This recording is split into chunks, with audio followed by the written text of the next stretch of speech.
ये मेरा परम सौभाग्य है कि आज के मुख्य वक्ता विशिष्ट अतिथि प्रोफेसर संजय द्विवेदी जो बहुमुखी प्रतिभा के धनी हैं, उनका परिचय देने का सौभाग्य मुझे मिला है। धन्यवाद डॉक्टर एस जे जागीरदार साहब, जो आज आपने हमारे आज के मुख्य वक्ता प्रोफेसर संजय द्विवेदी जी का बहुत सुंदर परिचय करवाया है, जो बहुत बड़े व्यक्तित्व है। हमारा ये सौभाग्य है कि आज उनकी वाणी को हम सुनने जा रहे हैं, उनके विचारों को आज सुनने जा रहे हैं।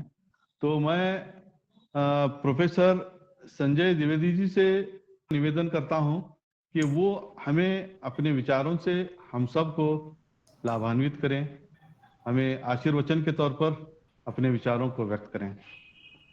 प्रोफेसर संजय द्विवेदी सर जी।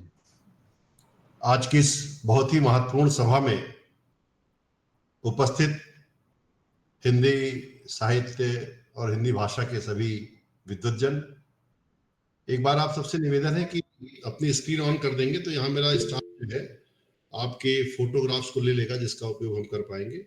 एक बार अपनी स्क्रीन ऑन कर दीजिए सब लोग, मतलब ऑनलाइन हो जाइए सब लोग और फोटो आपकी दिखने लगे, ऐसा प्रयास करिए मैक्सिमम लोगों की।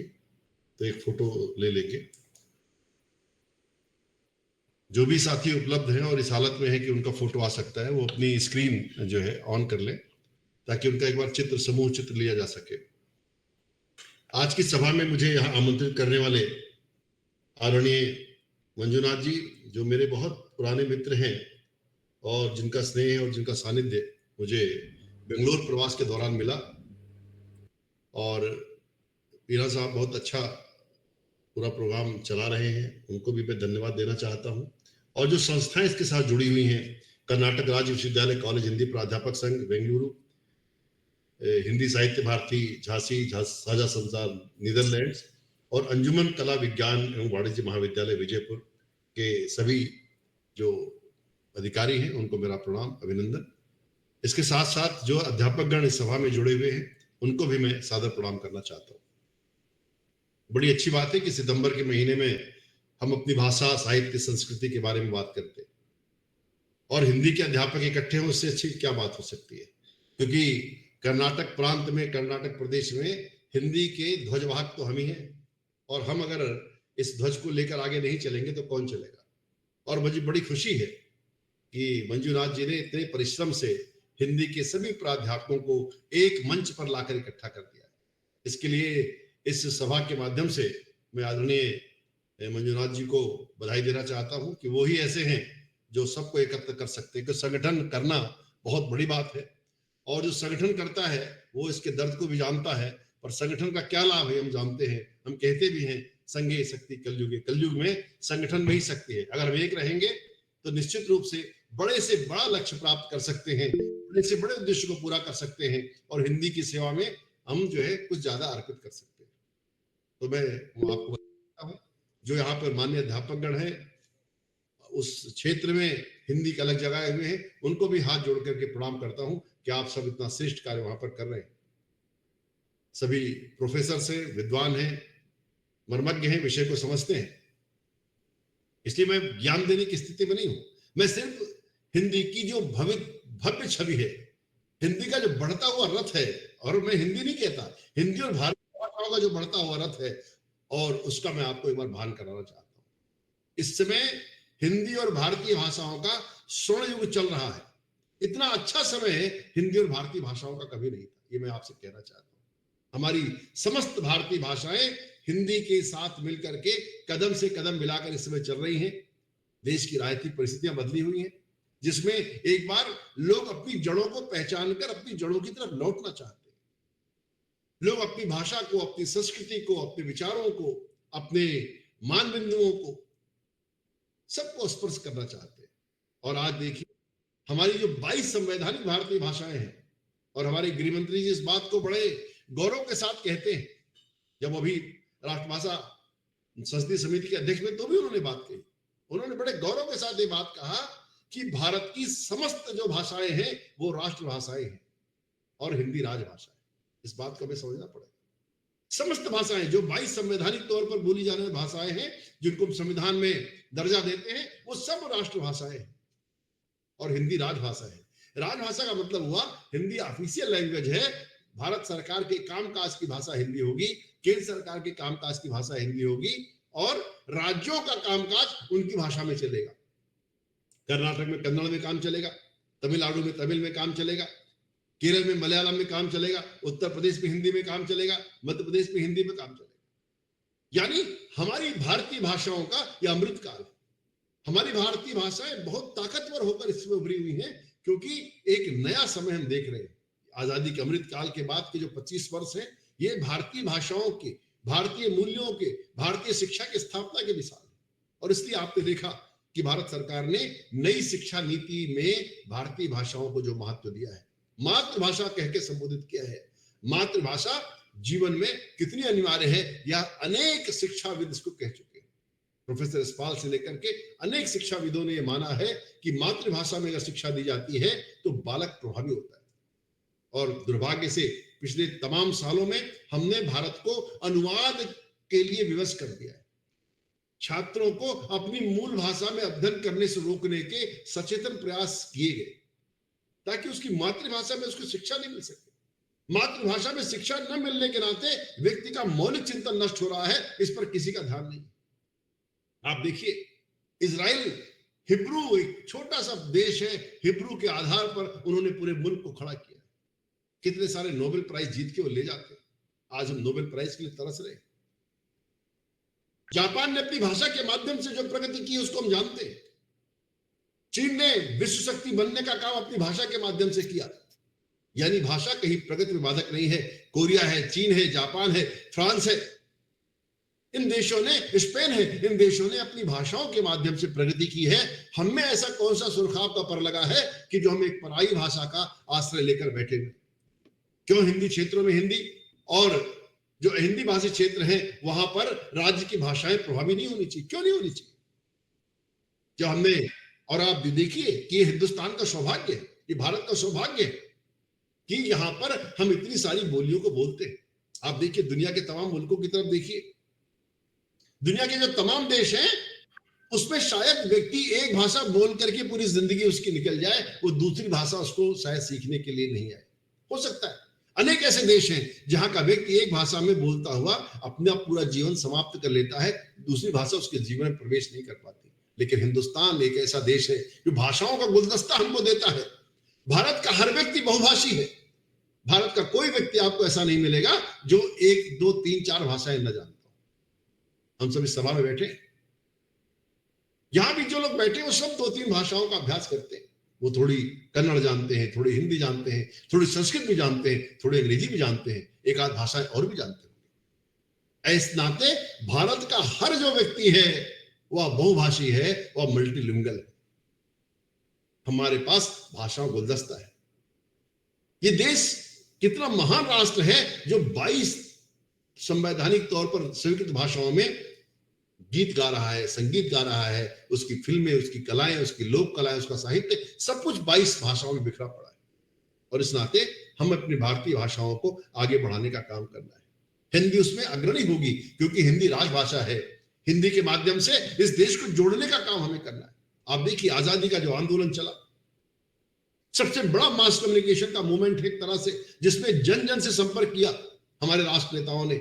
तो चाहे वह दक्षिण के राजगोपालाचारी रहे हों, चाहे गुजरात के महात्मा गांधी रहे हों, चाहे बाबा साहब भीमराव अम्बेडकर हों, चाहे पंडित जवाहरलाल नेहरू हों, चाहे सरदार पटेल हों, वो सब हिंदी के माध्यम से इस अभियान को चलाते हैं और इस देश को आजाद कराने का काम करते हैं। ये देश आजाद हुआ। ये देश किन सपनों के आधार पर आजाद हुआ? इस देश ने जो सपने देखे थे, इस देश के सपने क्या हैं, ये हमको सोचना पड़ेगा। इस देश के सपने क्या हैं? हमारे राष्ट्र नेताओं के, हमारे राष्ट्र निर्माताओं के सपने क्या थे? वो स्वभाषा की बात करते थे, वो स्वभूषा की बात करते थे, वो स्वराज्य की बात करते थे। स्वराज में हमारी भारतीय भाषाएं, स्वराज में हमारी हिंदी भाषा, स्वराज में हमारी वेशभूषा, स्वराज में हमारा खान पान, स्वराज में हमारी प्रशासनिक अधिकार, सब कुछ जो है भारतीय आधारों पर खड़ा होगा, भारत के आधार पर खड़ा होगा। और इस नाते सब लोगों ने हिंदी को एक प्रमुख भाषा मान करके देश को जोड़ने का काम किया। और दक्षिण भारत में बड़ा गजब का काम हुआ। दक्षिण भारत प्रचार सभा से लेकर हर राज्य में जो हिंदी के प्रचार के लिए महात्मा गांधी ने संस्थाएं स्थापित की, उन संस्थाओं ने इतना बड़ा काम किया कि हर क्षेत्र में हिंदी को बोलने, हिंदी का प्रयोग करने वाले लोग बड़ी संख्या में बढ़े। क्योंकि जब आदमी हिंदी बोलता है, हिंदी जुड़ता है, तो ये देश जुड़ता है। हिंदी दिलों को जोड़ने वाली भाषा है और इस नाते उत्तर से लेकर दक्षिण तक, पूर्व से लेकर पश्चिम तक पूरा भारत एक हो जाता है, एक भाषा के सूत्र में जुड़ जाता है। और इस नाते हमें समस्त भारतीय भाषाओं का सम्मान करते हुए हिंदी को संपर्क भाषा के रूप में स्थापित करने का प्रयास करना पड़ेगा। और आप देखते होंगे, आजादी का आंदोलन हो, हमारे हर 5 साल पर आने वाले लोकसभा के चुनाव हो, उसमें कैंपेन की जो मुख्य भाषा होती है हिंदी होती है। और इस नाते हिंदी की जो ताकत है उसको हमको समझना पड़ेगा। हिंदी इस देश को जोड़ती है, हिंदी दिलों को जोड़ती है, हिंदी तोड़ने का काम नहीं करती। हिंदी का मन बड़ा विशाल है। हिंदी अधिनायकवादी भाषा नहीं है। हिंदी सबको अपने साथ लेकर के चलने वाली एक बहने वाली भाषा है। तुलसीदास जी लिखते हैं कि भनित भूल भल सोई सुरसर सम सबकर हित हुई, सबका हित करती हुई गंगा की तरह निर्मल करती हुई आगे बढ़ती चली जाती है। और इस नाते आप सब हिंदी के राजदूत हैं, आप सब हिंदी के ब्रांड एम्बेसडर हैं। और जब आप देखेंगे कि किस तरह से भाषा जो है लोगों को जोड़ने का काम करती है, तो हमें आजादी के आंदोलन को देखना पड़ेगा। आजादी के आंदोलन के हमारे जितने महानायक हैं, वे सारे महानायक विदेशों से पढ़ करके लौटे हैं। ज्यादातर जो हमारे लीडर्स हैं वो विदेशों से बैरिस्टर की डिग्रियां लेके लौटे हैं, बड़ी बड़ी डिग्रियां लेके लौटे हैं, अच्छी अंग्रेजी बोलते हैं, अच्छे पढ़े लिखे लोग हैं। लेकिन जब भारत के अंदर, देश के अंदर उतरते हैं, भारत के अभियान में, भारत की आजादी के अभियान में सहयोगी बनते हैं, वो हिंदी भाषा के माध्यम से अपने अभियान को प्रारंभ करते हैं। हिंदी इस तरह से, हिंदी के नाते पूरा देश जुड़ जाता है और अंततः 1947 में अंग्रेजों को देश छोड़कर जाना पड़ता है। ये भाषा की शक्ति है, ये भाषा की ताकत है। हमने अपना पूरा आंदोलन भाषा के माध्यम से खड़ा किया। उस समय के समाचार पत्र विविध भाषाओं में निकले, हिंदी में, तमिल में, तेलुगु में, कन्नड़ में, मलयाली में, बंगाली में, जो भी अखबार समाचार पत्र निकले उन सब में आजादी की अलग जगी। और इस तरह से पत्रकारों ने, साहित्यकारों ने, हिंदी सेवियों ने, सब ने मिलकर आजादी की लड़ाई लड़ी। और ये आजादी जो हमें मिली है, इस आजादी में भाषा एक बहुत बड़ा कारण है। और इस नाते जब हम आपस में मिलते हैं, जब दो राज्यों, हमें ये संकल्प लेना चाहिए कि जब दो विभिन्न भाषा भाषी आपस में मिले तो उनकी संवाद की भाषा हिंदी। आज कई कारणों से उनके संवाद की भाषा कई स्थानों पर अंग्रेजी हो जाती है, अनेक स्थानों पर। 10 राज्यों के लिए वे इकट्ठे हो जाते हैं तो हमें लगता है कि हम अंग्रेजी के माध्यम से ज्यादा जुड़ सकते हैं। ये हमें सोचना पड़ेगा कि अंग्रेजी हमें जोड़ सकती है या हिंदी हमें जोड़ सकती है, किन कारणों से हम एक हैं। और आप देखिए, भारत जो है इतना बड़ा देश है, इतने बड़े देश को जोड़ने वाली कोई तो एक संपर्क भाषा होनी चाहिए, वरना कैसे काम चलेगा। यूरोप में आपने देखा, यूरोप की तमाम भाषाएं बोलने वाले यूरोप ने एक दिन तय किया कि हम सब भाषाओं को रोमन में लिखेंगे। यूरोप की ज्यादातर भाषाएं आज रोमन में लिखी जाती है। एक समय अभियान चला था कि सारी की सारी जो भारतीय भाषाएं हैं वो देवनागरी में लिखी जाए। उस अभियान तक हम सफल नहीं हो पाए, हम देवनागरी में समस्त भाषाओं को नहीं लिखा पाए, वरना शायद एक अलग किस्म का वातावरण देश में बनता। आज आप देखिए, भाषा को आगे बढ़ाने का क्या तरीका है, भाषा संकटग्रस्त है या भाषा विकास कर रही है, इसको मापने का क्या तरीका हमारे पास है। यूनेस्को ने एक बार विश्व के श्रेष्ठ भाषाविदों ने किसी भाषा की जीवंतता को नापने के लिए कुछ कसौटियां तय की कि कोई भाषा जीवंत है, प्राणवान है, उस भाषा को हम कैसे मापेंगे, उसको मापने का क्या आधार होगा। इसमें पहली कसौटी है कि एक पीढ़ी से दूसरी पीढ़ी में वो भाषा कैसे, उसका अंतरण हो रहा है, कैसे वो ट्रांसफर हो रही है। दूसरी प्रमुख कसौटियों में है कि ज्ञान विज्ञान में उस भाषा में कैसा काम हो रहा है, ज्ञान विज्ञान के क्षेत्र में, ज्ञान विज्ञान के विविध अनुशासनों में उस भाषा में कैसा काम हो रहा है। और वह नई भाषा, ये जो भाषा है वो नई तकनीकों को, नई जो प्रौद्योगिकी है उसको किस तरह से अपना रही है। उस भाषा के विविध माध्यमों में ज्ञान का दस्तावेजीकरण कैसा है, किस तरह से वो चीजों को, अपने ज्ञान को इकट्ठा करके रख रहे हैं। लेकिन उसमें सबसे अंतिम और बड़ी महत्वपूर्ण कसौटी यह है उस भाषा के प्रति उस भाषा के बोलने वाले उस समुदाय के लोगों का रुख क्या है।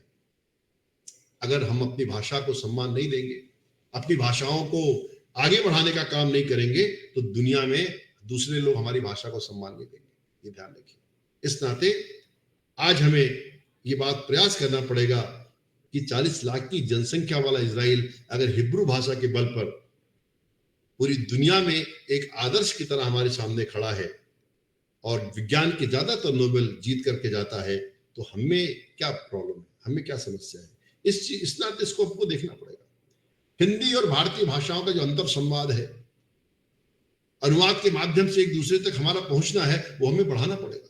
अगर हम इसे करते नहीं है तो देश नहीं जुड़ सकता। और देखिए, भाषा मनुष्य की श्रेष्ठतम संपदा है और समय श्रेष्ठ को स्वीकार करेगा, क्योंकि हिंदी के बारे में कहा जाता है, हिंदी जैसी बोली जाती है, हिंदी वैसी लिखी जाती है। और इसकी जो सहजता और सरलता है, इसका जो जुड़ाव है लोगों के साथ, वो बड़ा महत्वपूर्ण है।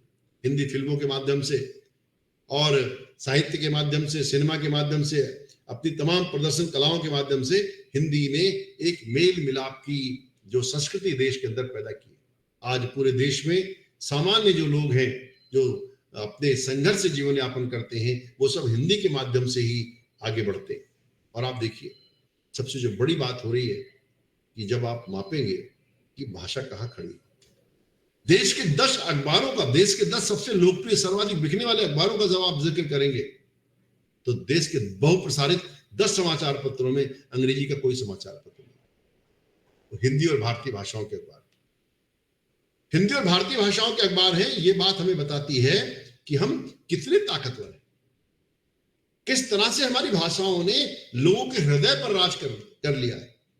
आप सिनेमा में जाइए, किस तरह हमारी फिल्में, चाहे वो हिंदी सिनेमा हो, बॉलीवुड हो, या हमारे राज्यों का सिनेमा हो, बंगला का सिनेमा हो, कन्नड़ का हो, तमिल का हो, तेलुगु का हो, बहुत शानदार फिल्में जो है बन के आ रही। हमारे मनोरंजन की भाषा, हमारे जनसंचार की भाषा, हमारे टीवी चैनल्स की भाषा, हमारी हिंदी और भारतीय भाषा, ये बात हमको ध्यान रखना पड़ेगा।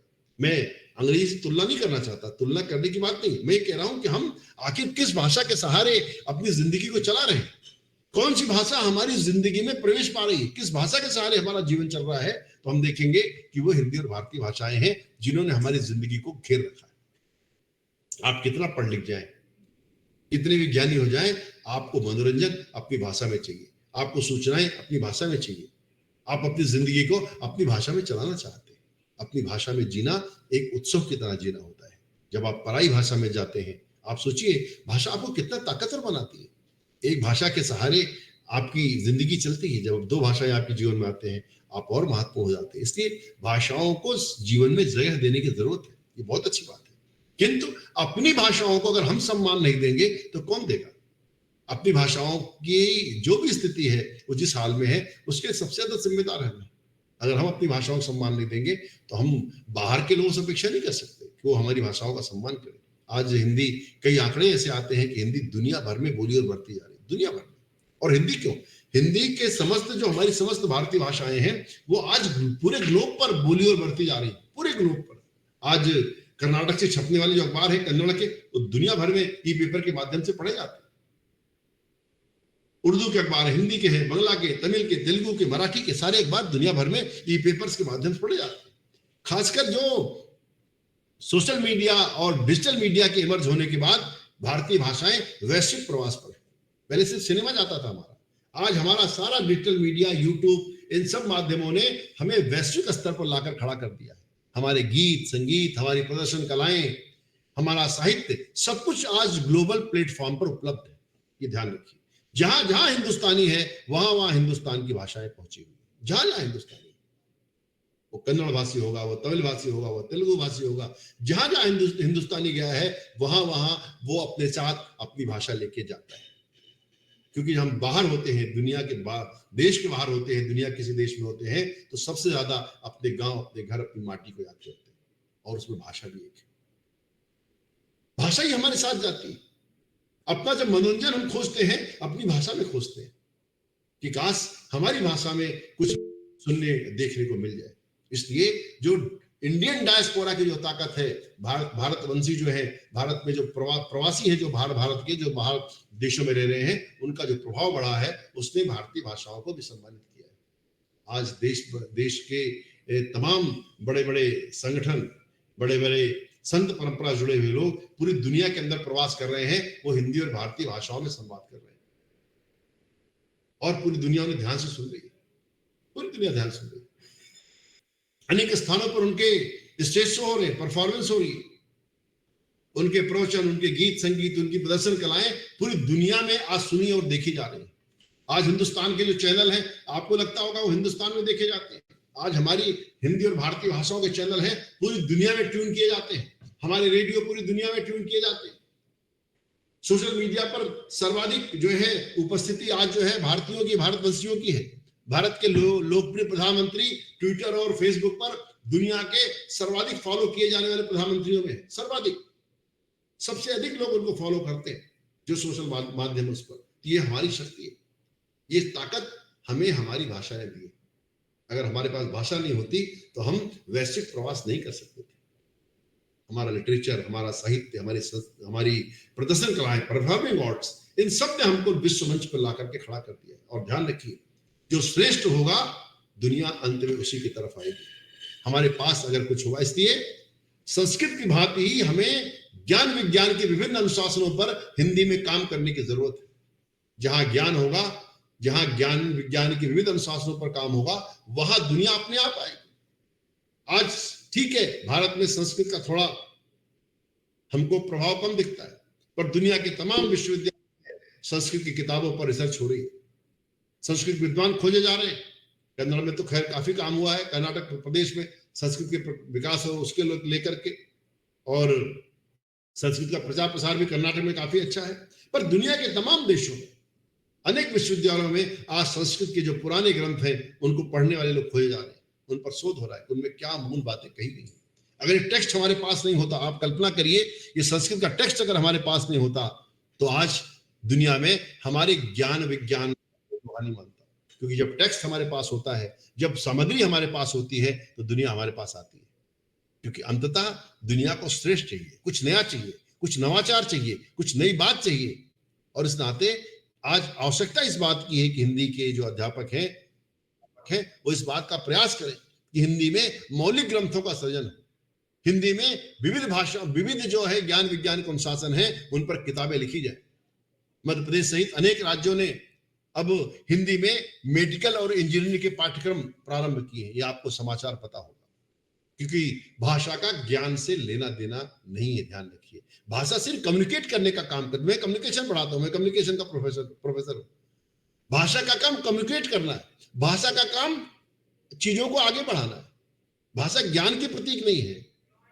भाषा में ज्ञान लाया जा सकता है, प्रयास पूर्वक भाषा को महत्वपूर्ण बनाया जा सकता है।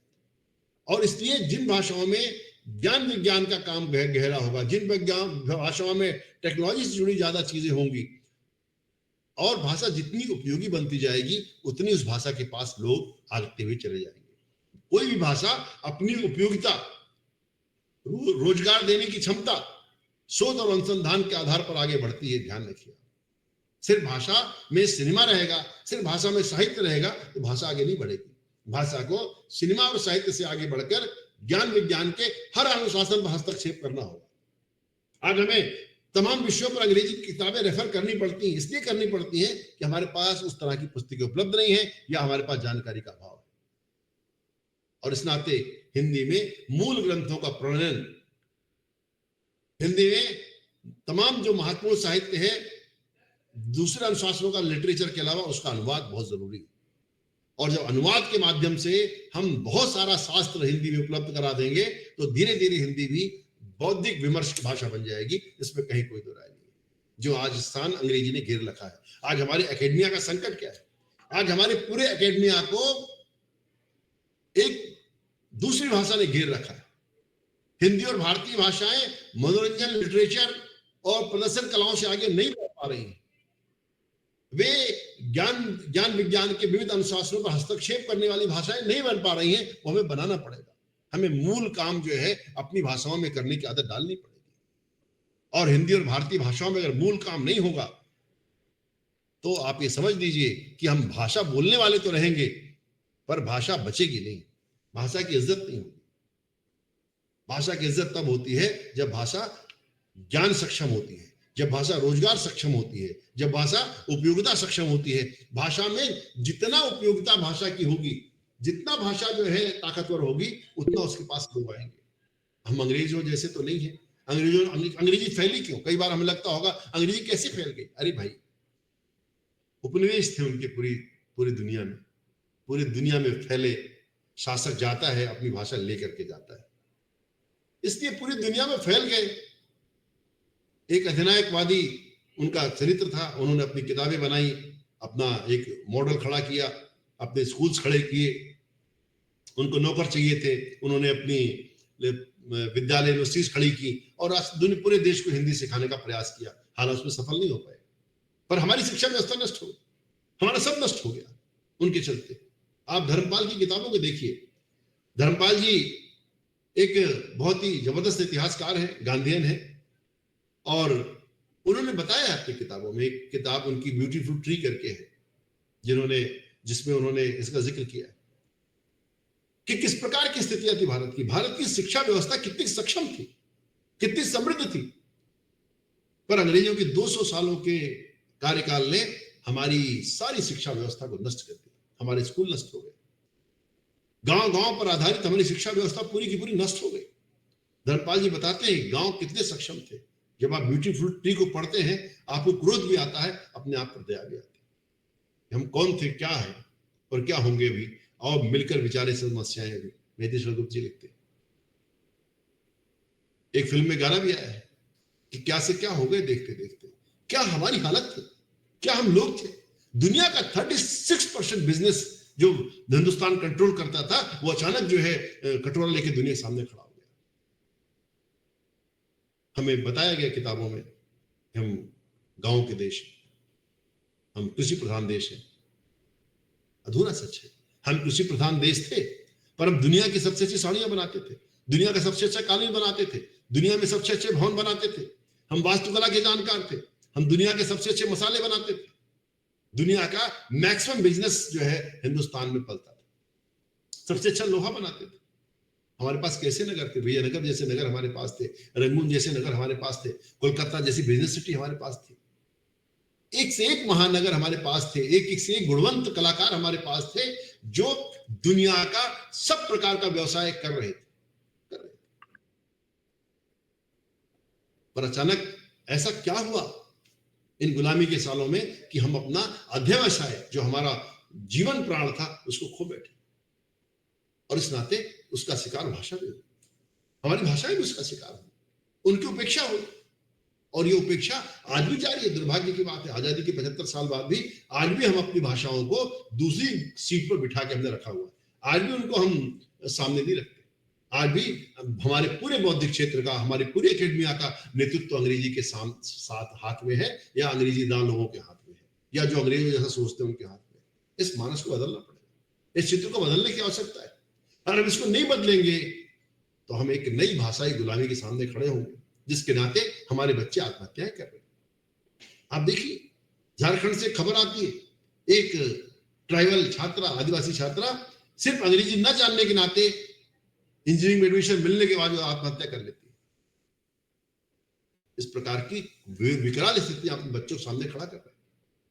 मौलिक भाषा में पढ़ करके, मौलिक भाषा में मौलिक चिंतन करके जापान कहां से कहां पहुंचा, कोरिया कहां से कहां पहुंचा, चीन कहां से कहां पहुंचा, पर हिंदुस्तान की क्या समस्या है ये आज हमें समझनी पड़ेगी। हम ऐसे कौन से लोग हैं कि अपनी भाषा में सोच नहीं सकते, अपनी भाषा में विचार नहीं कर सकते। भाषा क्या, बोलियों में कितनी शक्ति है। गोस्वामी तुलसीदास, आप सब तो आचार्य हैं, हिंदी पढ़ाते हैं। गोस्वामी तुलसीदास खड़ी बोली हिंदी में नहीं, एक अवध क्षेत्र में बोली जाने वाली एक लोक भाषा, जन भाषा बोली कह लीजिए, उसमें रामचरितमानस लिख करके अपने ज्ञान का परिचय देते हैं। विश्व के सबसे बड़े कवि हो गए, जिनकी कविताएं पढ़ करके, रामचरितमानस पढ़ करके स्वीडन के एक पादरी फादर कामिल बुल के हिंदुस्तान आ गए। ये हिंदुस्तान, फादर कामिल बुल्के के जीवन को तुलसी ने इतना प्रभावित किया कि वो फादर कामिल बुल के भारत के हो गए, वो हिंदी के सेवक हो गए, वो तुलसीदास के भक्त हो गए, और उन्होंने न सिर्फ तुलसीदास पर लिखा बल्कि हिंदी का एक सर्वश्रेष्ठ शब्दकोश भी बनाने का काम किया। ये तुलसी की शक्ति है कि स्वीडन में बैठे एक बालक को तुलसी किस तरह से आकर्षित करती है। ये भाषा की शक्ति, भाषा किस तरह से आपको अपना बनाती है, किस तरह से दीवाना बनाती है। और आप देखिए, क्योंकि राम का जिक्र आ गया है,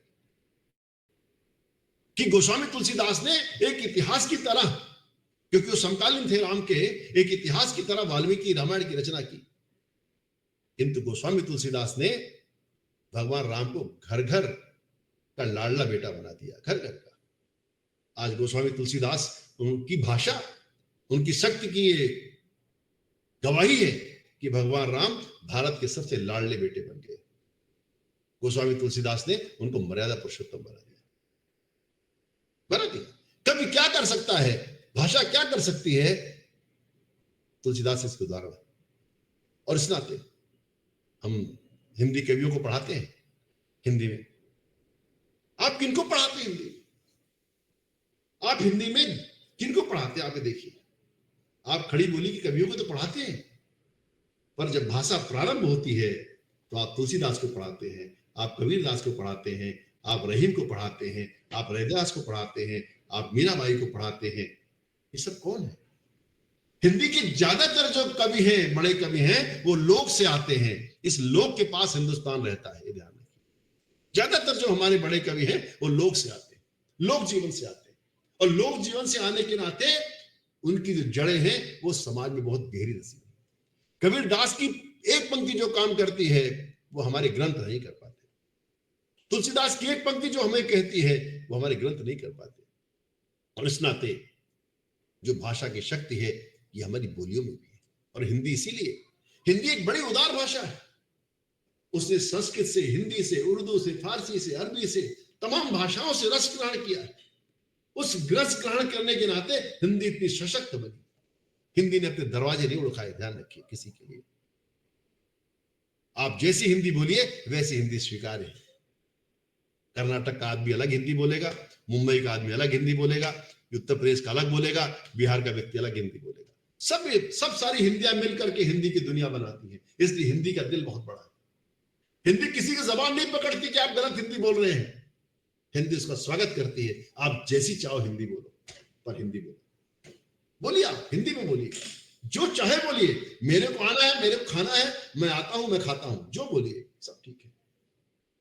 इसलिए इस भाषा की उदारता ने, हिंदी की उदारता ने इसका लोकव्यापीकरण किया है।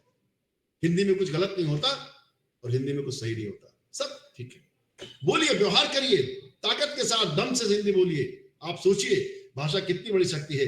अगर गुजरात में पैदा हुए, ब्रिटेन में पढ़े लिखे महात्मा गांधी हिंदी नहीं बोलते तो उन्हें देश सुनता क्या? उन्हें देश जानता है। और आज गांधी से लेकर नरेंद्र मोदी तक हिंदी के आधार पर इस देश को संबोधित कर रहे हैं, इस देश के दिल को छूने का काम कर रहे हैं। भाषा कितनी बड़ी शक्ति है। एक भाषा आपके जीवन में कितना जोड़ती है, एक भाषा आपके जीवन को कितना समृद्ध बना देती है, हिंदी इसका उदाहरण है। आप देखिए, दुनिया के ताकतवर लोग आज हिंदी में एक वाक्य बोल के गौरवित होते हैं, नमस्ते। ये बहुत बड़ी चीज है। इस नाते अपनी भाषा पे गर्व करना। मैं कई बार कहता हूं, भाषाएं और माताएं अपने पुत्र पुत्रियों से सम्मानित होती हैं। ध्यान रखिए, आपकी मां का मान बढ़ेगा तब जब आप सक्षम और सफल होंगे, तब। ध्यान रखिए। इसलिए भाषाएं और माताएं अपने पुत्र पुत्रियों से सम्मानित होती हैं। लायक बेटे होंगे, भाषा को सम्मान मिलेगा। नालायक बेटे होंगे, भाषा किनारे बैठी रहेगी, भाषा उपेक्षित बैठी रहेगी। मौसी का भी सम्मान करिए, पर मां का भी सम्मान करिए। मौसी का करिए, खूब करिए, पड़ोस की आंटी का भी करिए, कोई जरूरत नहीं, सबका करिए, बहुत अच्छी बात है। सबका सम्मान करना चाहिए। सम्मान करने में ये भाषा के विरुद्ध युद्ध नहीं है, ये भाषा को जोड़ने का समय। हिंदुस्तान को कौन सी भाषा चाहिए, हिंदुस्तान की संपर्क भाषा कौन सी होनी चाहिए? दिल पे हाथ रख के कहिए, अंग्रेजी होनी चाहिए, हिंदी होनी चाहिए। आपका दिल कहेगा हिंदी होनी चाहिए। राज्यों में भारत जो हमारे अलग अलग राज्य हैं उनमें किन भाषाओं में काम होना चाहिए, आप कहेंगे उस राज्य की भाषा में काम होना। न्याय कैसे मिलेगा व्यक्ति को? आजादी की लड़ाई हमने अंग्रेजों के खिलाफ लड़ी, अंग्रेजी सिर पे लादने के लिए लड़ी थी क्या? न्याय कैसे मिलेगा? ये मानवाधिकार का मुद्दा है, ये छोटा मोटा मुद्दा नहीं है। जिस देश का व्यक्ति अपनी भाषा में न्याय नहीं पा सकता, ये मानवाधिकार का सवाल, ह्यूमन राइट्स का इश्यू है। डीएम मुल्ला साहब, ये मानवाधिकार का विषय, ये उस व्यक्ति का अधिकार है कि वो अपनी भाषा में न्याय पा सके, वो अपनी भाषा में चिकित्सा पा सके। अंजू महाराज जी, अपनी भाषा में हमको अधिकार है प्राप्त करने का। मुझे इलाज चाहिए, मुझे मेरी भाषा में चाहिए। मैं कन्नड़ भाषी हूं, मैं दूसरी भाषा नहीं जानता, मुझे अंग्रेजी में डॉक्टर पर्चा क्यों लिख रहा है?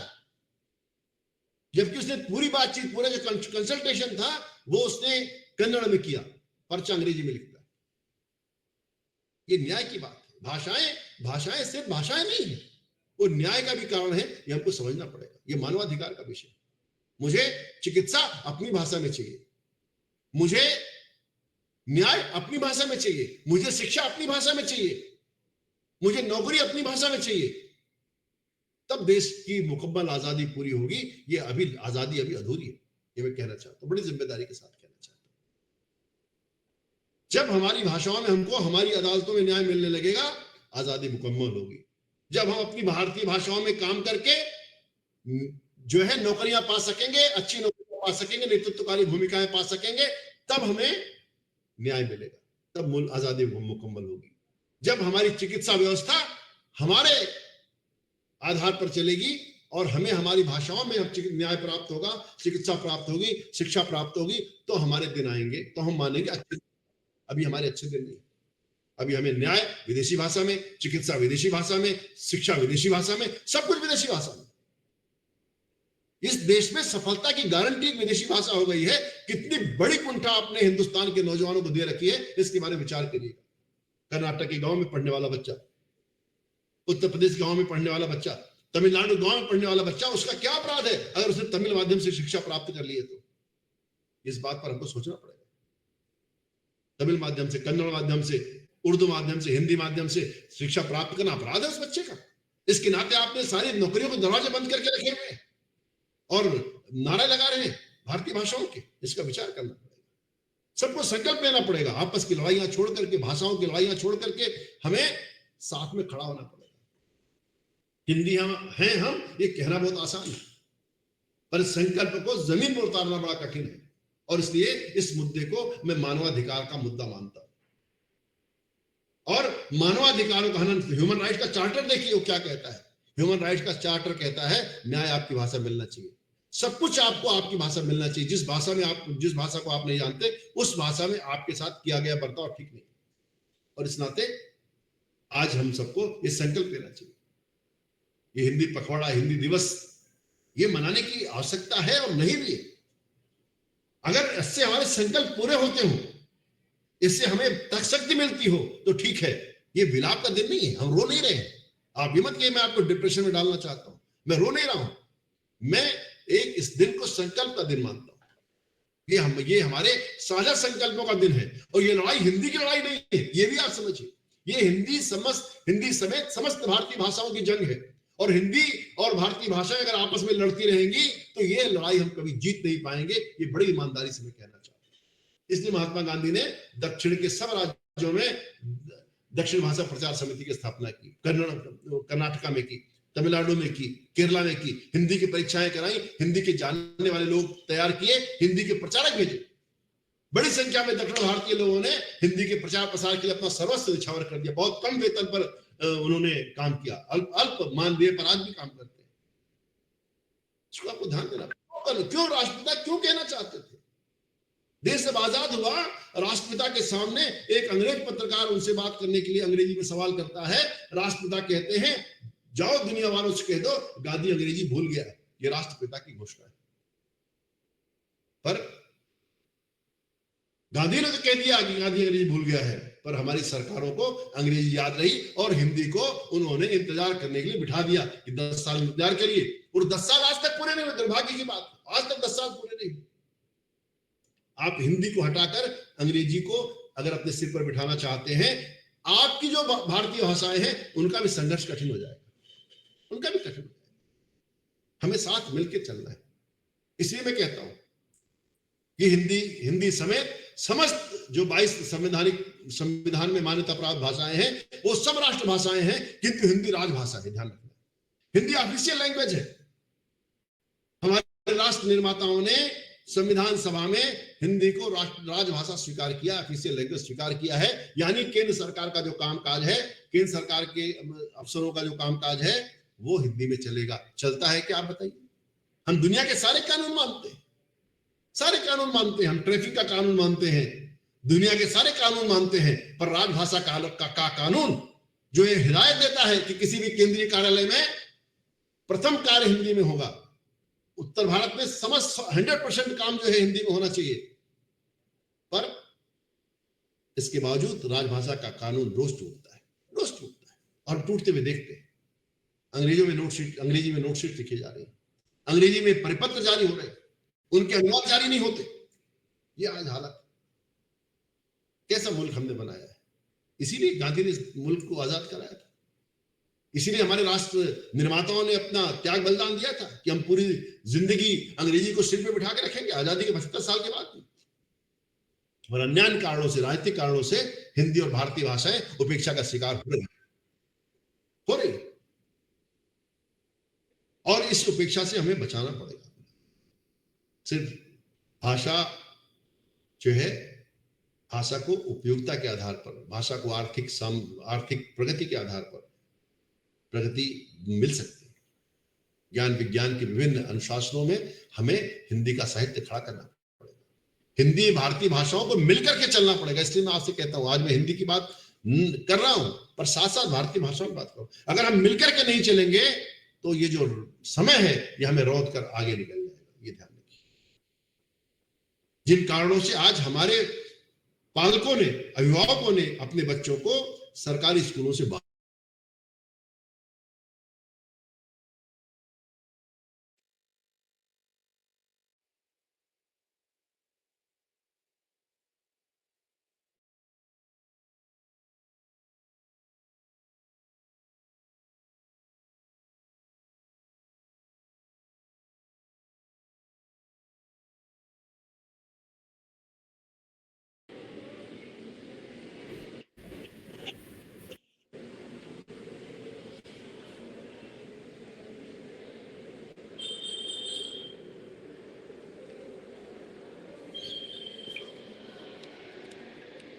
नहीं आ रही है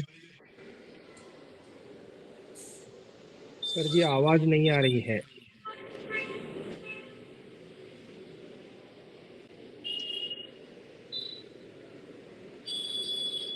उत्तराखंड सर, जरा देखिए क्या प्रॉब्लम हो रहा है, आवाज नहीं आ रही। सर से संपर्क कीजिए। आवाज नहीं है। नेटवर्क प्रॉब्लम होगा सर का। सर 1 मिनट सर, उन्हें बाहर गए अचानक शायद। मोबाइल से आगे होंगे, वो कुछ गड़बड़ कर रहा है। हाँ आ गए सर, आ गए। तो मैं कह रहा था विदेशी भाषा के आधार पर, आवाज आ रही है, क्लियर आवाज आ रही है? सर आ रही है, बिल्कुल जी आ रही है सर। अभी आ रही है सर, आ रही है। अरे सर,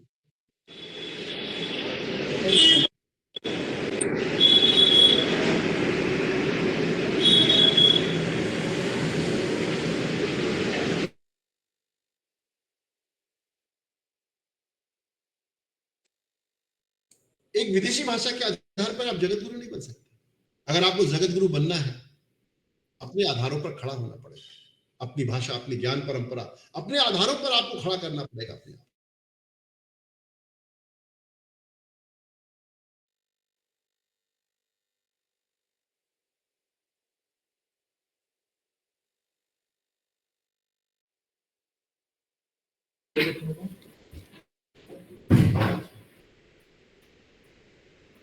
सर जी आवाज नहीं आ रही है। सर का थोड़ा नेटवर्क इश्यू हो रहा है। 1-2 मिनट सर, मोबाइल के थ्रू ज्वाइन होंगे फिर एक बार।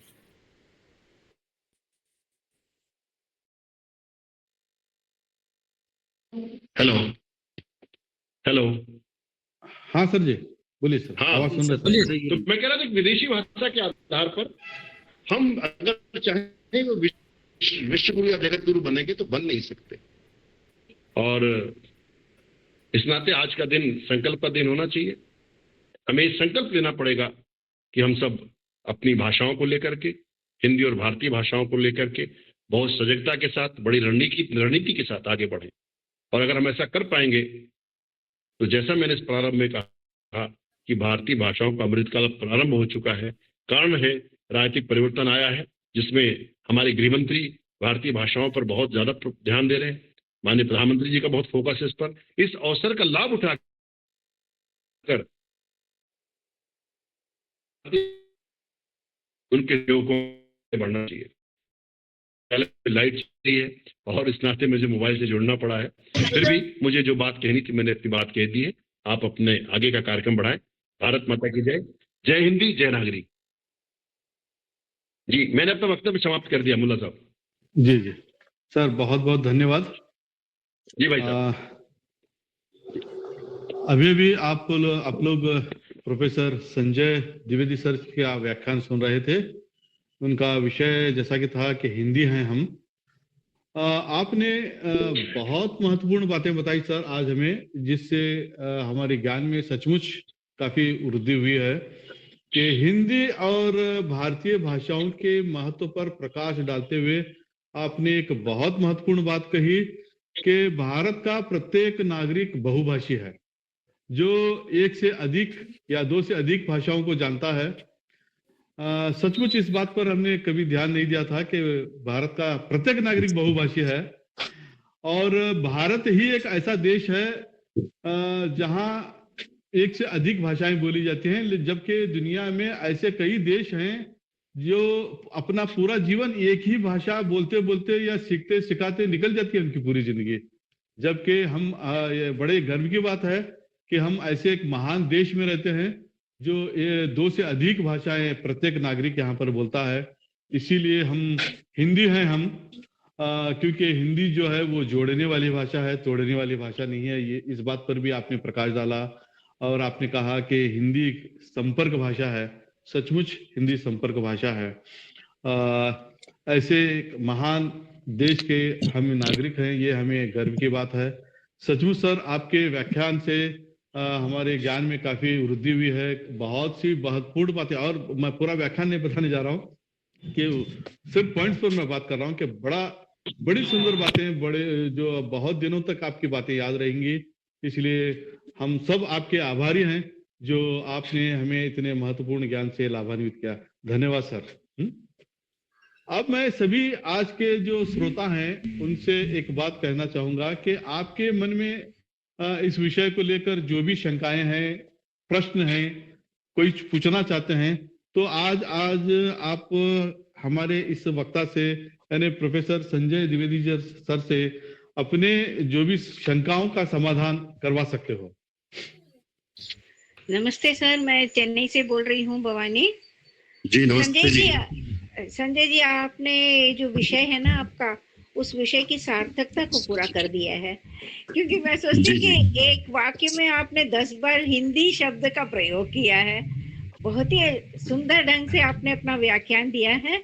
लगभग हिंदी से जुड़े हुए सारी समस्याओं को आपने यहाँ पर जोड़ने का प्रयास किया है और हिंदी के महत्व को आपने जितने सुंदर ढंग से हमारे सामने प्रस्तुत किया है ना, वाकई में मैं आयोजकों को बहुत ज्यादा साधुवाद देती हूँ कि ऐसे महान विद्वानों को हम लोगों का परिचय कराया है, संजय जैसे लोगों का, और काफी ज्ञानवर्धक और कई बातें जानने को मिली है।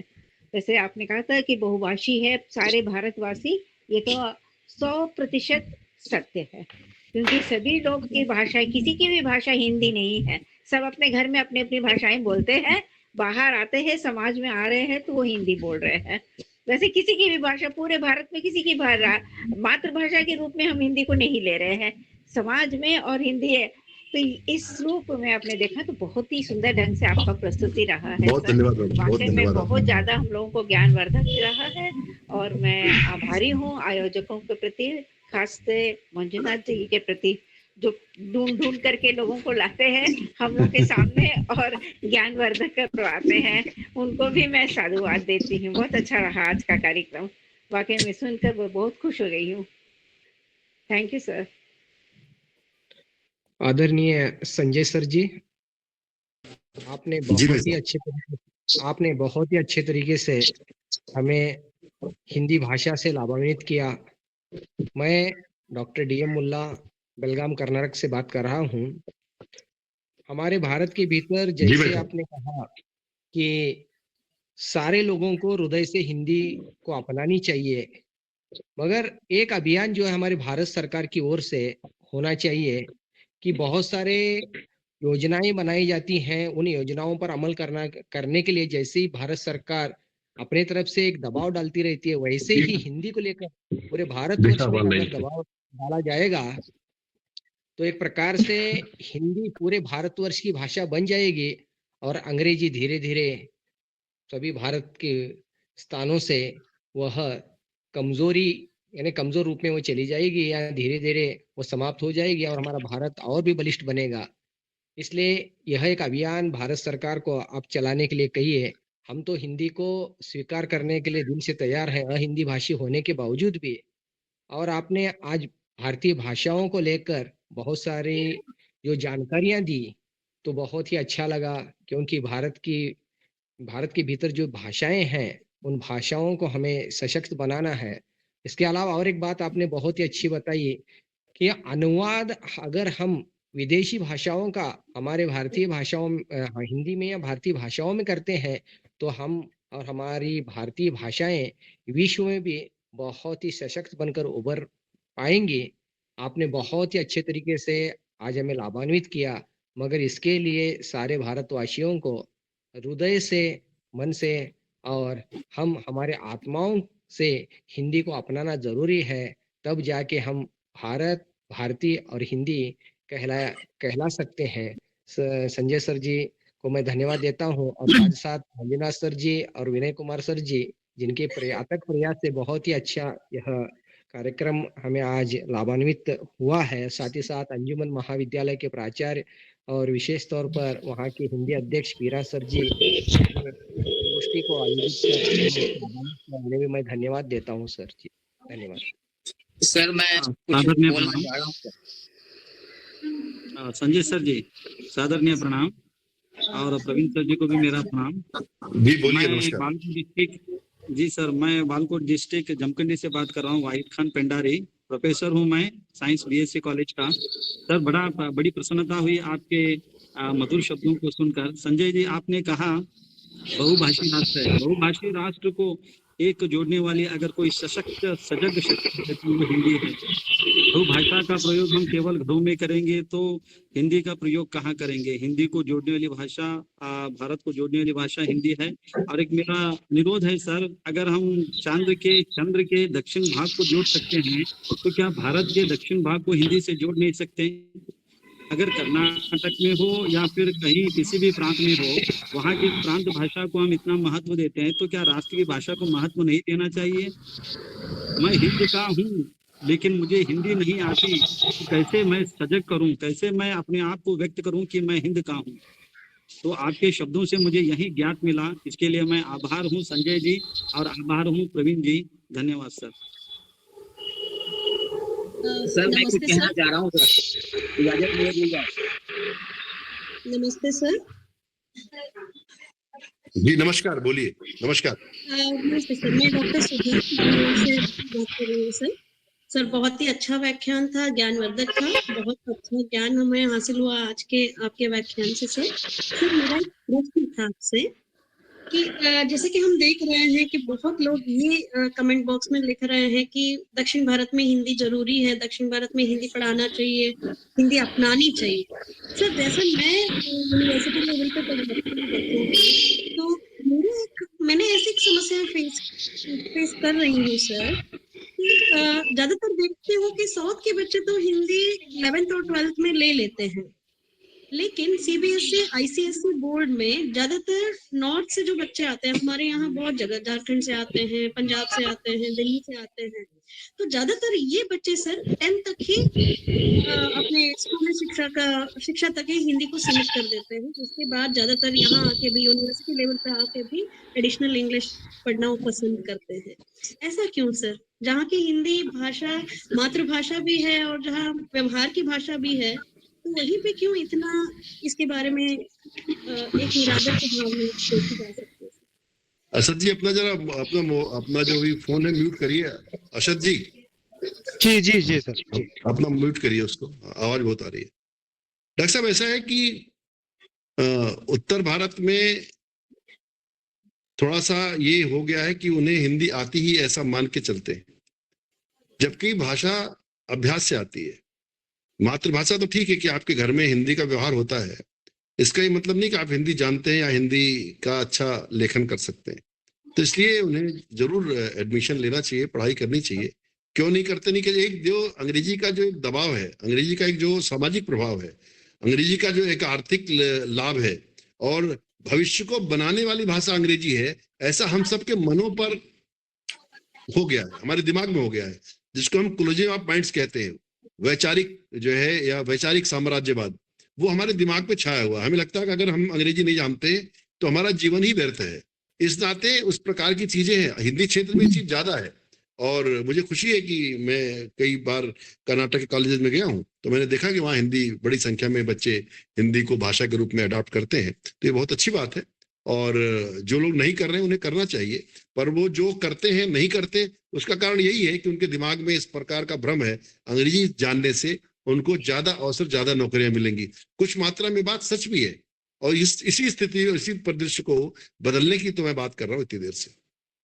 जी सर मैं कुछ बोलना चाहता हूँ सर। बोलिए प्रभु। Please sir. बोलिए मैं सर। पूर्णिया विश्वविद्यालय से जी एचओडी कामेश्वर पंकज बोल रहा हूँ सर। जी संजय जी का व्याख्यान बहुत ही अच्छे वक्ता भी हैं और अच्छे ज्ञाता भी हैं, मैं उनको नमन करता हूँ। मैं आज बहुत कुछ मुझे सीखने को भी मिला सर। मुझे उसमें कुछ अपनी बातें कहनी है कि आप सरकार से भी शायद जुड़े हुए हैं। आपकी सारी बातों को मानते हुए मैं अपनी दो बात रखना चाहता हूँ कि एक कार्य योजना के तहत दक्षिण, सर मैं बंगलोर जाता रहता हूँ, बंगलोर में मेरा फ्लैट भी है, लेकिन जब मैं बंगलोर जाता हूँ तो वहाँ के लोग हमसे हिंदी में बात करते हैं और मैं कन्नड़ में बात नहीं कर पाता हूँ तो मुझे शर्म आती है।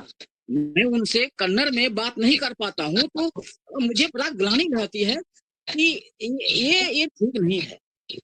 और सर ये ऐसा एक कार्य योजना के तहत सर जो सरकारी नौकरियां हैं केंद्र की, तो सर दक्षिण के अधिकांश लोगों को उत्तर भेजा जाए और उत्तर के अधिकांश लोगों को दक्षिण भेजा जाए। एक समन्वय स्थापित हो, भाषाई और सामाजिक। एक विचार मेरा ये है सर। और दूसरी बात ये है कि जो हमारा सिलेबस बनता है, हम हिंदी के साहित्यकार को तो जानते हैं, उत्तर भारत के साहित्यकार को जानते हैं, यहाँ तक कि बांग्ला के साहित्यकार को जानते हैं, लेकिन दक्षिण के साहित्यकार को हम नहीं जान पाते हैं। तो ये हम लोग का सिलेबस भी सर जैसा राष्ट्रीय बनना चाहिए, केवल भाषा ही नहीं। हमारा सिलेबस सर राष्ट्रीय बनना चाहिए। हम कहीं ना कहीं दक्षिण भारत के साहित्यकारों को कम से कम 10th और हिंदी ऑनर्स में तो पढ़ा सकते हैं, एमए में तो पढ़ा सकते हैं, ताकि ये उत्तर भारत में अनेक राज्यों ने दक्षिण भारत के प्रमुख लोगों को शामिल किया है। जैसे उत्तर प्रदेश की सरकार ने लगभग अपने सभी पाठ्यक्रमों में डॉक्टर सुब्रमण्यम भारती को, जो तमिलनाडु के बहुत बड़े कवि हैं, उन कविताएं 10+2 में पढ़ाई जा रही हैं और सब जगह उनको शामिल किया सरकार ने। यूजीसी के सिलेबस में ये प्रावधान नहीं है। हाँ, उसमें नहीं होगा, मतलब राज्य ने किया है। हाँ, तो ये सर मेरा निवेदन है सर, ये मेरा निवेदन है कि ये बातें होनी चाहिए। और दक्षिण, केवल दक्षिण वाले हिंदी क्यों बोलेंगे तो उत्तर वाले क्यों नहीं बोलेंगे कन्नड़, क्यों नहीं बोलेंगे तमिल? उनको ये सीखना अभी तो आपका पहला कर्तव्य है कि आप वहाँ रह करके पहले कन्नड़ सीखिए। श्रीमती गांधी ने जो त्रिभाषा फार्मूला दिया था, उत्तर भारत में ठीक से लागू नहीं किया। तो ये सर ये बड़ा राष्ट्रीय सोच के तहत इसको सर करना चाहिए। और ठीक बात। आपका जो भाषण था, आपका जो वक्तव्य था सर, बहुत अच्छा। मैं सब आयोजक को मैं बहुत बहुत धन्यवाद देता हूँ और ऐसे कार्यक्रम में शामिल होने के लिए मुझे खुशी होती है, अच्छा लगता है। धन्यवाद। मीरा जी, और एक दो सवाल जो है या कोई भी विचार लीजिए और उसके बाद आगे बढ़ सकते हैं। और जो भी साथी कुछ एक दो प्रश्न पूछना चाहते हैं अपना माइक अनम्यूट कीजिए, बाकी लोग जो है अपना माइक म्यूट करके रखिए ताकि हम स्पष्ट रूप से सुन सकते हैं।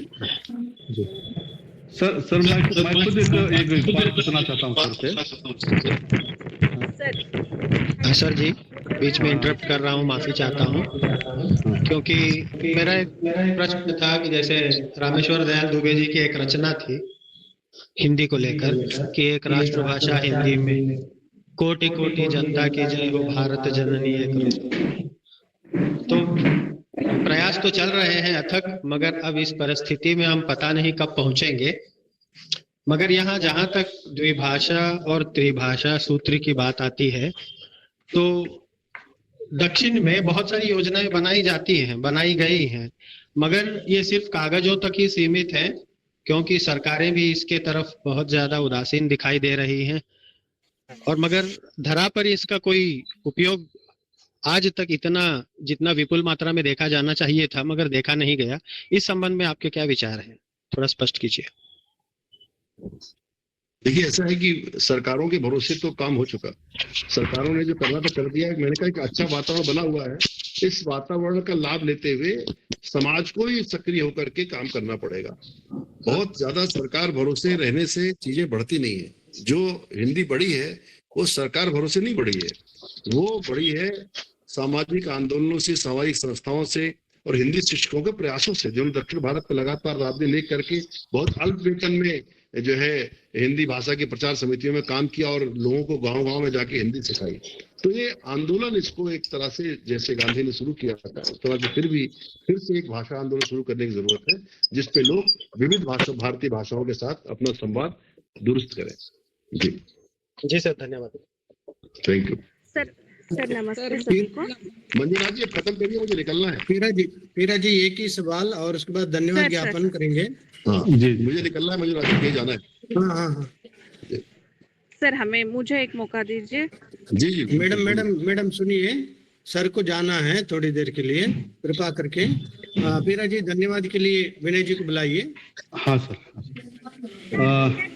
देखिए, आप सभी अपना फोन म्यूट कर लीजिए। आप म्यूट कर लीजिए, अपने कंट्रोलर जो है अपने यहाँ म्यूट कर लीजिए। विनय जी को बुलाइए धन्यवाद के लिए। कार्यक्रम की अंतिम कड़ी धन्यवाद अर्पण के लिए मैं आज के जो हम डॉक्टर विनय कुमार यादव सर जो हैं उनसे विनती करता हूं कि वो कार्यक्रम की अंतिम कड़ी जो धन्यवाद अर्पण प्रस्तुत करें। विनय कुमार सर।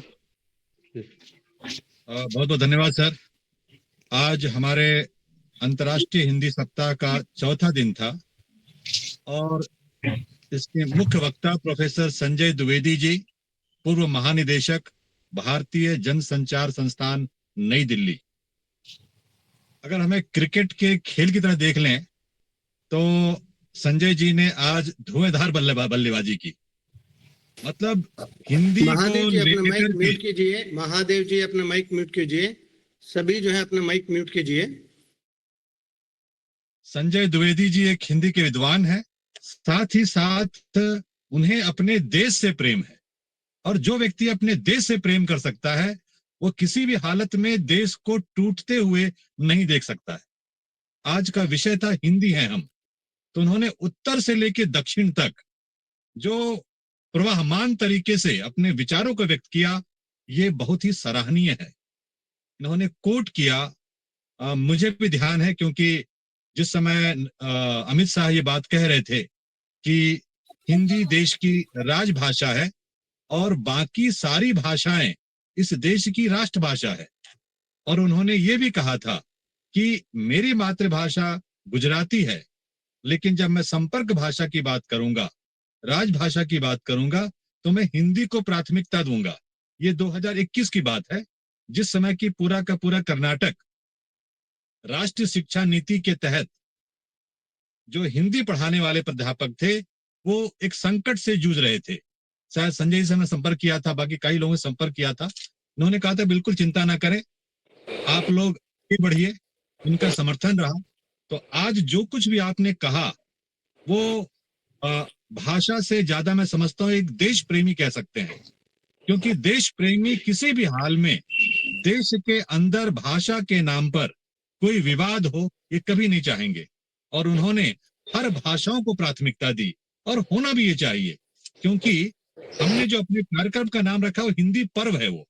और भाषा जो होता है एक पर्व का माहौल बनाता है। कन्नड़ हो, तमिल हो, तेलुगु हो, मलयालम हो, मराठी हो, आसामी हो, गुजराती हो, ये सारे मिल करके हम भारतीय कहलाते हैं। और जब हम आपस में मिलते हैं तो एक पर्व को मनाते हैं। और भारतीय एक से अधिक भाषा जानता है, सीखता है अपने जीवन के क्रम में। आपने तुलसीदास द्वारा रचित रामचरितमानस का उल्लेख किया, बिल्कुल सही बात सर। फादर कामिल बुल्के इतने प्रभावित हुए कि वो भारत आ गए, और फिर उन्होंने इससे जुड़ी हुई चीजों पर काफी लंबे समय तक काम किया। मतलब हमारे साहित्य के अंदर, हमारी भाषा के अंदर वो ताकत है। और एक बड़ी अच्छी बात आपकी लगी, आपने कहा कि हिंदी और भारतीय भाषाओं का यह स्वर्णिम युग चल रहा है। This is a golden era हर भारतीय भाषाओं के लिए। और यही समय है हम लोग मिलजुल करके इस भारतीय भाषाओं को आगे ले चलें और उत्तर और दक्षिण को एक करें। जैसे कि हमारे दक्षिण के लगभग 9 ज्ञानपीठ प्राप्त पुरस्कार विद्वान हैं, जिन्हें कि ज्ञानपीठ पुरस्कार मिल चुका है। कोइम्पू से लेके बैरप्पा बाग कई लोग, इनका अनुवाद उत्तर भारत के पाठ्यक्रम में रखा जाए तो वो लोग भी जुड़ेंगे, क्योंकि जो भाषा है और जो साहित्य है दक्षिण का, कर्नाटक का, वो काफी समृद्ध है। आपने कहा हिंदी संपर्क की भाषा है, हिंदी दिलों की भाषा है। बहुत सही सर। आपने कसौटी की बात कही थी कि भाषा को मापने की कसौटी, जो 3 बात कही, बड़ा अच्छा लगा मुझे, क्योंकि हम टीचर लोग जितना सुनेंगे, खास करके संजय जैसे विद्वान लोगों को बहुत कुछ नया सीखने को मिलता है। और उसे अगर हम नोट कर लें तो कल हम अपने पाठ्यक्रम के तहत या बच्चों से भी इस पे हम चर्चा कर सकते हैं। आपने कहा कि भाषा को नापने की 3 कसौटी है। एक, कि एक पीढ़ी से दूसरी पीढ़ी तक भाषा कैसे रूपांतरित होती है। दूसरी बात कही आपने कि ज्ञान विज्ञान में भाषा का क्या प्रयोग हो रहा है। अगर वो ज्ञान विज्ञान की भाषा नहीं बनेगी तो भाषा साइडलाइन हो जाएगी। बहुत सही कहा। तीसरी बात आपने कहा उस भाषा के प्रति देश के लोगों का रवैया क्या है, भाव क्या है। किसी भी हाल में हमें अपनी भाषा का सम्मान करना चाहिए।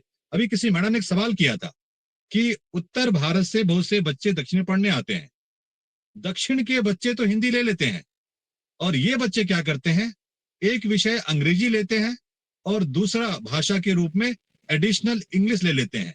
तो कहीं ना कहीं मैं समझता हूं कि ये जो बच्चे उत्तर से आ रहे हैं दक्षिण की ओर, उनके अंदर हिंदी के प्रति सम्मान की कमी है। ये हमें मानना पड़ेगा और ये उन्हें बताना पड़ेगा कि अंग्रेजी तो बेटा पढ़ ही रहे हो, एक अंग्रेजी के साथ दूसरा अंग्रेजी क्यों ले रहे हो। या तो कन्नड़ ले लो, या हिंदी ले लो, या और भी उर्दू ले लो, बड़ी भाषाएं हैं। तो यहाँ पे हमें अपने कॉलेज के स्तर पे से परिवर्तन करना पड़ेगा। आपने बड़ा अच्छे एग्जाम्पल दिए। देश के 10 अगर सबसे अधिक बिकने वाली अखबार का हम नाम लेंगे तो उसमें हिंदी आएगा, तमिल आएगा, कन्नड़ आएगा, अंग्रेजी का स्थान वहां पे नहीं है। इसका मतलब अधिक पढ़ने वाले भाषा जो अखबार हैं वो हमारी भारतीय भाषाओं में है। और भाषा को हमें ज्ञान में सक्षम बनाना चाहिए, भाषा विज्ञान में सक्षम हो और भाषा की उपयोगिता हो। क्योंकि आपने एक बड़ी अच्छी बात कही, वो पंक्ति बड़ा अच्छा लगा मुझे। आपने कहा कि इस देश में सफलता की परिभाषा बदलनी पड़ेगी। मैं आपके साथ शब्द सहमत हूं सर, क्योंकि यहाँ जो सफलता की परिभाषा है वो अंग्रेजी हो गई है। जिन्होंने अंग्रेजी सीख लिया है, जिन्होंने अंग्रेजी बोलना शुरू कर दिया है, लिखना शुरू कर दिया है, उन्हें लगता है कि वो सफल व्यक्ति हो गए हैं। इस सफलता की परिभाषा को हमें बदलनी पड़ेगी हिंदी और भारतीय भाषाओं के साथ जोड़ करके।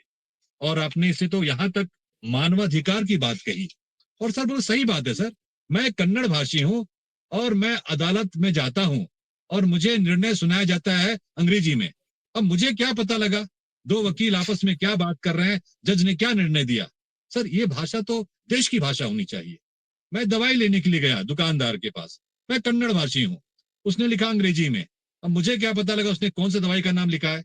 तो दवाई की पर्ची से लेकर के न्यायालय की भाषा भारत की भाषा होनी चाहिए, अपने देश की भाषा होनी चाहिए। आपने वहां पे वैचारिक साम्राज्य की बात कही है। इस साम्राज्य को, अंग्रेजी के साम्राज्य को कहीं ना कहीं हमें निकालना पड़ेगा। तमाम बातें, क्योंकि लगभग 1 घंटे आपने इस पे गहन चिंतन करके आपने बात किया सर, और आपकी आवाज दिल से निकल रही थी। आज हमने हिंदी को सेकंड लैंग्वेज रखा है सर। किसी भी कॉलेज में चले जाइए तो कन्नड़ ये second language, Hindi second language है। फर्स्ट लैंग्वेज कौन सा है? अंग्रेजी। ये हम सब पाठ्यक्रम बनाने वाले हम ही हैं, पाठ्यक्रम समिति हमारी होती है, चेयरमैन हम ही है, वाइस चांसलर हमारे बीच से ही होता है। इसे तो तत्काल चेंज कर सकते हैं सर। कर्नाटक के अंदर Kannada should be the first language, अंग्रेजी शुड बी सेकंड लैंग्वेज। ये तो हम आज कर सकते हैं। इसके लिए हमें कोई मंथन नहीं करना पड़ेगा सर, सोचना नहीं पड़ेगा, इसके लिए सरकार के पास नहीं जाना पड़ेगा। और हर बात सरकार नहीं करती है। 2021 में जब सरकार ने हिंदी को निकाल दिया था कर्नाटक के महाविद्यालयों से, तो सरकार ने कुछ नहीं किया।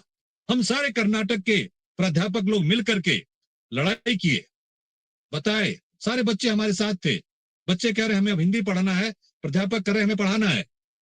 कोर्ट के पास गए तो कोर्ट ने कहा कि राष्ट्रीय शिक्षा नीति क्या कहती है। उसमें एक सेंटेंस आया, इट इज स्टूडेंट सेंट्रिक, जो बच्चा पढ़ना चाहता है उसे पढ़ने दीजिए। सरकार को दरकिनार होना पड़ा, चुप रहना पड़ा। तो कोई भी भाषा सर देशवासियों के प्रेम पे निर्भर करती है कि हम सोचते कैसे हैं, हमें करना क्या है। सरकार इसमें कुछ नहीं कर सकती है। अगर हम चाहें कि इस देश के अंदर भाषा का विवाद ना हो, तो खास करके हम भाषा के प्राध्यापक इसमें बहुत बड़ी भूमिका निभा सकते हैं। कुल मिलाकर के मैं कह सकता हूं, संजय जी का आज व्याख्यान, मैंने कहा जैसे कि कोई बल्लेबाज बीच में आता है और धुआंधार बल्लेबाजी करता है। उन्होंने आज अपने विचारों से हम सबको अभिभूत किया। और खास करके हम जो हिंदी पर्व मना रहे हैं, इसका चौथा दिन बहुत ही ज्यादा सफल रहा। इसके लिए मैं सर आपको कर्नाटक राज्य हिंदी विश्वविद्यालय कॉलेज प्राध्यापक संघ और हिंदी साहित्य भारती झांसी, साझा संचार नीदरलैंड तथा अंजुमन कला विज्ञान एवं वाणिज्य महाविद्यालय बीजापुर कर्नाटक की ओर से तहे दिल धन्यवाद देता हूं सर। इस कार्यक्रम को करने के लिए आज हमारे साथ जुड़े हुए थे अंजुमन कला विज्ञान एवं वाणिज्य महाविद्यालय बीजापुर कर्नाटक, वहां के हिंदी विभाग अध्यक्ष डॉक्टर M.A. पीराजी, वहां के असजद सिद्दीकी जी, स्वागत भाषण के लिए डॉक्टर D.M.